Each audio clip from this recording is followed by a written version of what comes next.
Hola, ¿qué tal, público querido? Sean bienvenidos al inicio de este podcast antropológico llamado Visión Antropológica, en el que abordaremos distintos fenómenos del quehacer humano desde la antropología, que es básicamente la disciplina científica encargada de estudiar la diversidad de expresiones socioculturales del ser humano.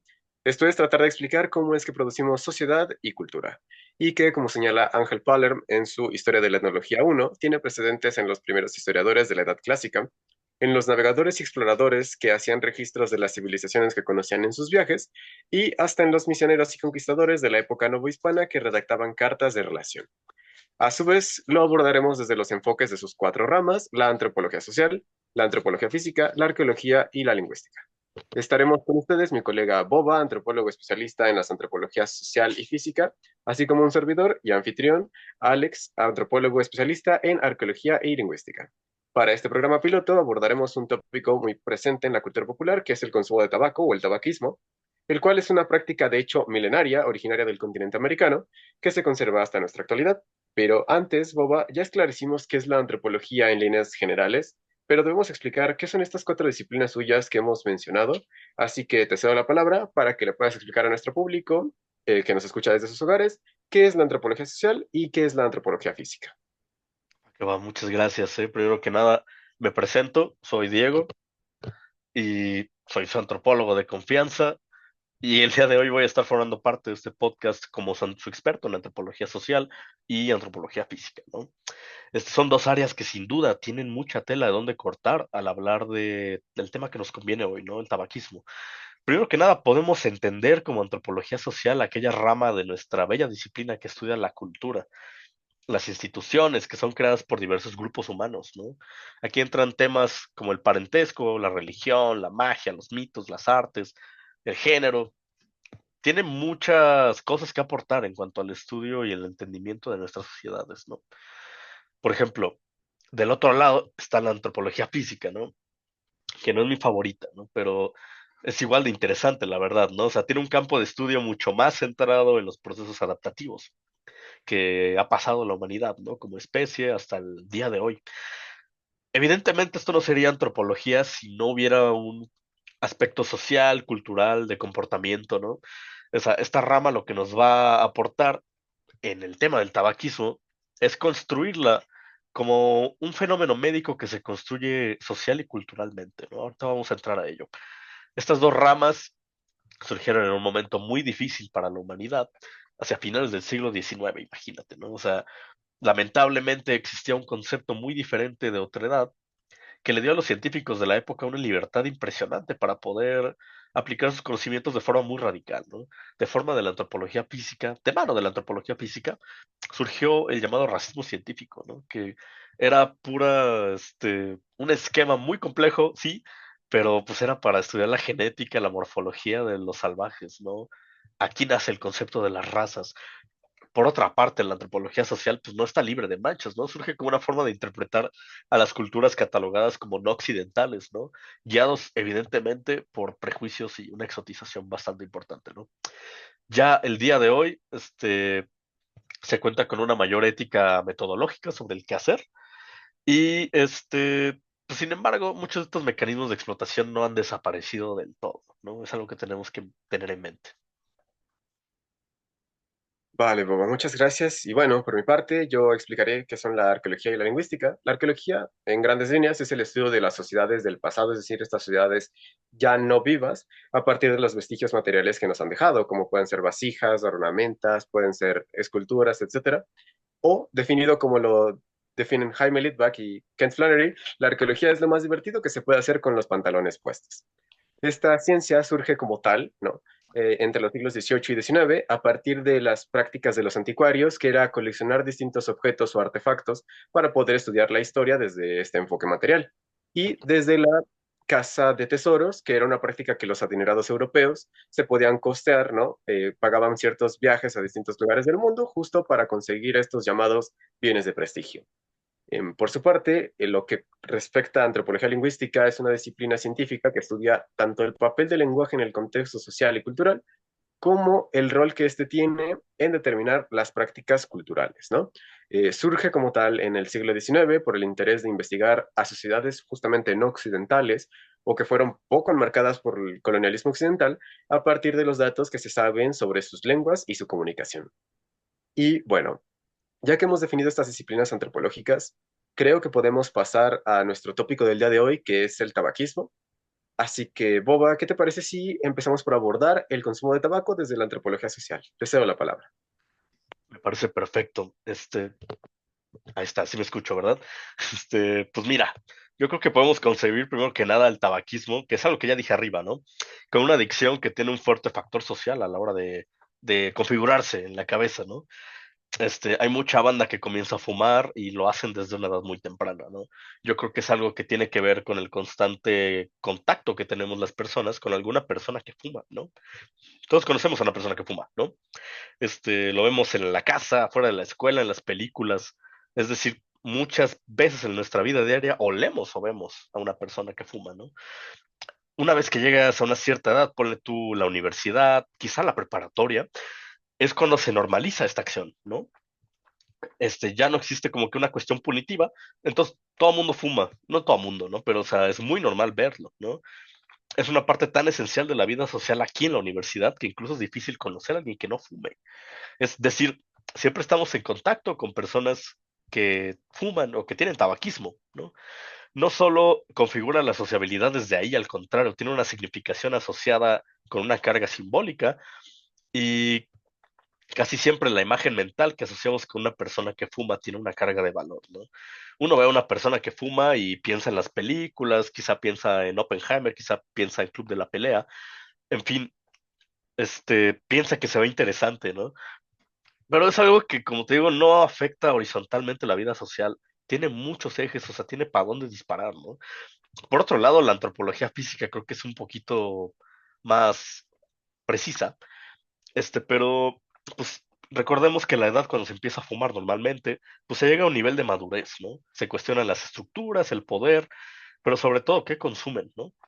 Sin embargo, ninguna de estas adaptaciones implica una adaptación al humo del tabaco, ¿no? Un gen que te haga resistente al golpe que te da la nicotina, no, no hay, ¿no? Quizá la antropología física desde el plano evolutivo no sea de dónde tenemos que jalarle, ¿no? Pero podemos referirnos a este fenómeno desde algo un poco más humano, ¿no? Sin salirnos de la antropología física, los grupos sociales, ¿no? Leyendo una tesis que me encontré por ahí de doctorado de la ENA, encontré una cita que me gustó demasiado, ¿no? Que dice que la adaptación genética es mucho más lenta que la cultural y tiene mucha verdad. O sea, en este caso no se trata de genes heredados que te hagan más sensible al tabaco, no, más bien se trata de prácticas que van pasando entre los grupos humanos, ¿no? Quizá como lo mencionaba, desde la antropología social haya surgido un deseo de tener mayor visibilidad en el panorama social, ¿no? Y por eso empieza uno a fumar, para ser visto, para ser notado. Pero el único problema es que esta imagen de hombre tocho, de lo que sea, si es que hay, llega a tomar de la mano con un mundo de enfermedad, ¿no? Que incluso afecta a los que literalmente no se la huelen. Y a ver, pues te regreso la palabra.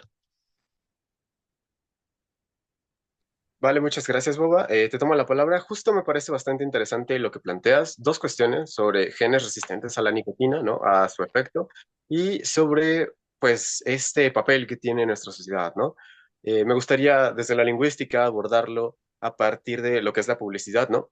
Entendiendo a la publicidad como todo tipo de comunicación o recomendación que busca promocionar un producto. Podemos ver que esta influencia de las recomendaciones pues está presente principalmente en sectores vulnerables de la población, ¿no? Como considero yo, pueden ser los menores de edad, justamente. Como mencionaste, la gente empieza a fumar desde edades bastante tempranas, lo cual hace un poco difícil dejar esta práctica. Si bien hoy en día ya no se puede hablar de que en México haya publicidades de tabaco, justamente por estrategias para prevención de las niñas, eh, podemos saber y reconocer que las empresas de tabaco fueron conocidas por sus publicidades un poco cuestionables, ¿no? Que asociaban con sus eslóganes y sus temas a su producto con algo que no tenía que ver, ¿no? Como cuestión salud, como cuestión estatus social, sex appeal, ¿no? Yo quisiera remarcar, por ejemplo, los casos de Paul Mall con su eslogan de no te pierdas la diversión de fumar, o de Camel con Dele a su garganta una curación, fuma un fresco cigarrillo, o de la empresa Cigarrillos con Adoro ver a un hombre fumando un cigarrillo. Esto justamente desde el enfoque de cómo nuestras narrativas y nuestras comunicaciones moldean el actuar de la sociedad, pues nos indica que lo que querían buscar estas grandes empresas era relacionar el consumo de este producto con cuestiones de buena salud, de buen estatus, ¿no? Que hoy en día podemos poner en duda y negar justamente porque se han hecho estudios desde la medicina que han demostrado las consecuencias que tiene fumar en nuestra salud, pero podemos entenderlo incluso desde la lingüística en el cómo el qué decimos y el por qué lo decimos afecta la percepción que se tiene de lo mismo, ¿no? También una cosa interesante que nos puede decir la lingüística respecto a este fenómeno es el por qué llamamos a las cosas como las llamamos, ¿no?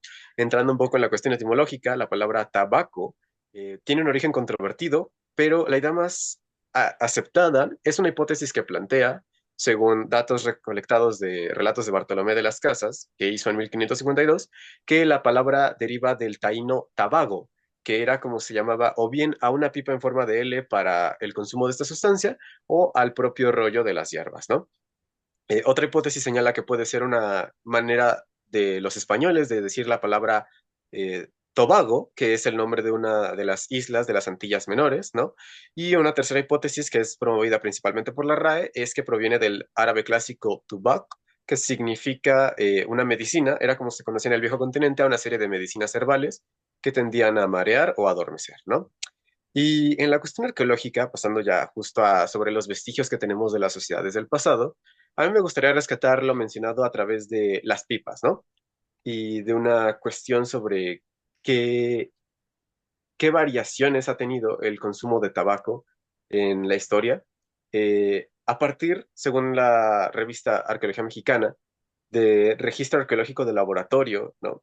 Realizado una serie de pipas, así como el contraste de estos resultados de laboratorio con cierto trabajo etnográfico y cierto trabajo etnohistórico, se puede constatar que la variedad más utilizada por los pueblos precolombinos en América del Norte era la nicotiana rústica, que es una variedad que es más fuerte comparada con la variedad actualmente utilizada y más comercializada, que sería la Nicotiana tabacum, ¿no? Esto, pues como lo sabemos, boba viene de una cuestión de rituales y de ceremonias, ya que, como es bien sabido, pues los pueblos originarios utilizaban ciertas sustancias, ¿no? Como el peyote, como la ayahuasca, para entrar en estados de trance y poder lograr una cierta conexión espiritual durante sus procesos y sus ritos, ¿no? Esto se ve plasmado incluso en ciertas vasijas como las que hay en el Museo de Antropología, que tienen forma de peyote o que son edemas para la colocación de ciertos alucinógenos, ¿no? Bueno, en el caso de estas pipas son una evidencia, como le llamaríamos en la arqueología, es una evidencia de pues el conocimiento de que estas plantas eran consumidas para fines rituales, ya que resulta ser que la rústica tiene, dependiendo de su preparación, de 9 a 20 veces el efecto que tiene la nicotina contenida en una nicotina tabacum, ¿no? Llega a causar mareos, llega a causar alucinaciones y en este caso puede utilizarse con las mismas intenciones con las que se usaban algunos otros alucinógenos, ¿no? También arqueológicamente me gustaría resaltar un estudio que puede tener implicaciones de antropología física, pero inició como una investigación arqueológica sobre un muestreo de cráneos obtenidos de ciertos cementerios, principalmente de Inglaterra, entre épocas anteriores a la introducción del tabaco en Europa y épocas posteriores, ¿no? Entendiendo que es introducido en 1559, lo que nos arrojan estas muestras es que los cráneos de los siglos XII a XV presentan una cierta normalidad, digamos, respecto a los cráneos de siglos XVII y posterior, que presentan ciertas, pues, marcas en la zona de los dientes y la mandíbula. Y esto, pues, nos puede ayudar a crear mejores temporalidades cronológicas, ¿no?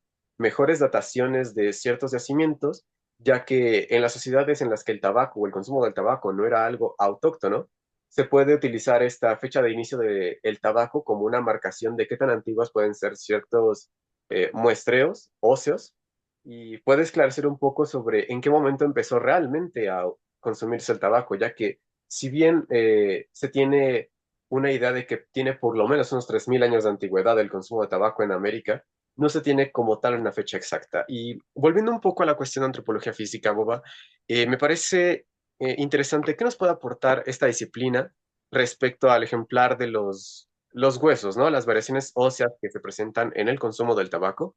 Me parece interesante que se pueda abordar desde lo forense. Pues mira, ahí te va. La verdad es que también es algo bien interesante, ¿no? O sea, la pregunta es muy buena. Yo creo que viéndolo desde un ámbito forense, pues el alcance que tiene es muy poco, ¿no? Lamentablemente. O sea, más que a no ser de que se indague muy, muy específicamente, ¿no? Pues ya no son visibles las afectaciones comúnmente asociadas con el tabaquismo, ¿no? Muchos casos, pero hay una zona que sí puede conservarlos después de mucho tiempo y acá sería un home run, ¿no? Como dicen, de lo que decías con la arqueología, conectándolo con la arqueología. Este, lo que pasa es que los dientes nos hablan mucho de nosotros, ¿no? O sea, aunque no lo parezca, los dientes gritan cosas de nosotros, ¿no? Y si eres un antropólogo físico, te dicen muchas cosas, ¿no? O sea, quizá en mi caso no digan las mejores cosas de mis dientes, ¿no? Pero bueno, ese ya es otro tema.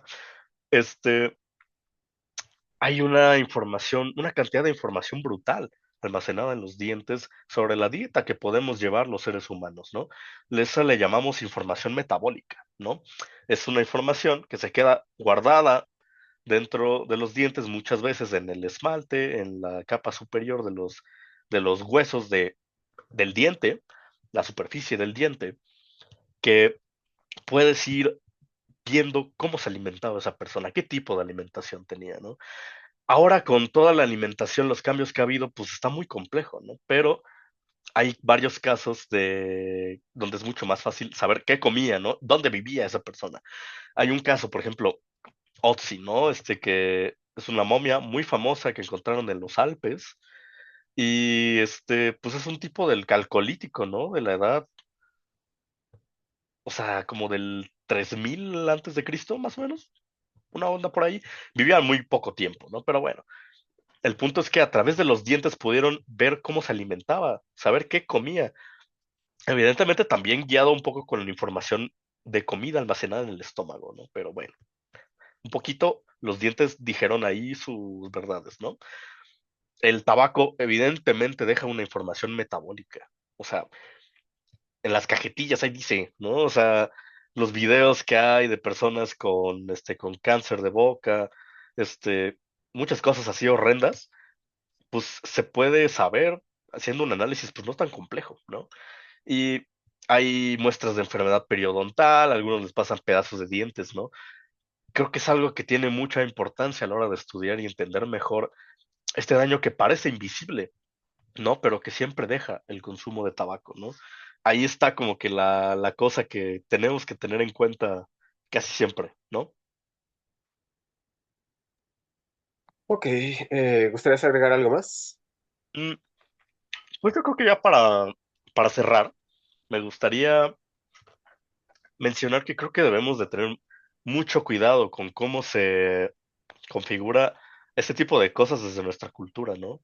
Hay muchas adicciones que están culturalmente arraigadas, ¿no? Porque están vistas como legales, ¿no? Y las otras que son quizá ilegales, pues las vemos un poquito feo, nada más porque son ilegales, ¿no? Porque se quedan fuera del tratado, los tratados de convivencia, ¿no?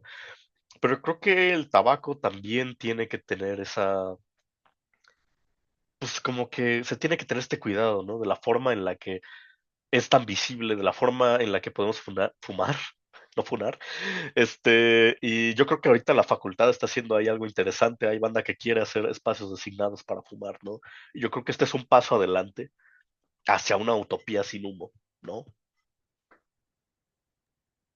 Claro, me parece que podemos coincidir que la antropología nos puede aportar hacia fenómenos que parecen tan obvios y tan poco cuestionados en nuestra realidad social, el origen que pueden tener, el cómo interactuamos entre nosotros a partir de ellos, y me parece que es una ciencia que nos puede brindar mucho respecto a qué podemos saber tanto desde la cuestión biológica, la cuestión social, histórica o cultural sobre nuestra forma de desenvolvernos en el mundo hoy en día, ¿no? Sí. Bueno, sería todo por parte de nosotros para este capítulo piloto de A través del pulmón. A nuestro público les extendemos un agradecimiento por permitirnos entrar a sus hogares el día de hoy y les invitamos a que estén pendientes de las novedades y nuevos capítulos de este podcast antropológico. Mi nombre ha sido Alex. Aboba, te agradezco por tu participación Muchas gracias a ti. y nos estaremos viendo próximamente.